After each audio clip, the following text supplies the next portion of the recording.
like, look, stocks, when you think about them, particularly relative to bonds, the current stock prices are, are, you know, essentially, in the last couple of years, like bonds are down 50%, long bonds are down 50%, stocks are off a relatively modest amount.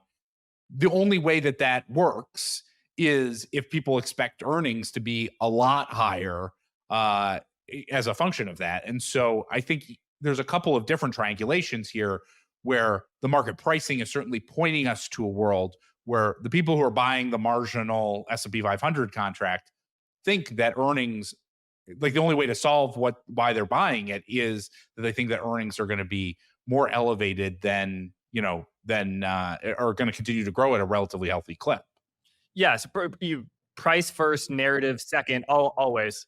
Right. I mean, or you could just flip that around and say that they don't care.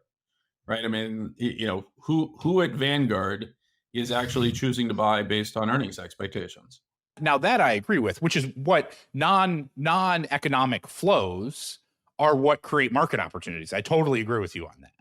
Right. And so the question is, that has now stretched to a point where what's implied is so extreme relative to what's likely to transpire from the economy perspective. Now, of course, in order for that to get realized, you have to have people eventually arbitraging that flow, which is, and that is slower than it was 10, 20 years ago. But eventually you're going to have a situation where, if earnings are consistently coming in below expectations, below those elevated expectations, you're going to have, the closing of the gap between the elevated stock prices and the extremely depressed bond prices.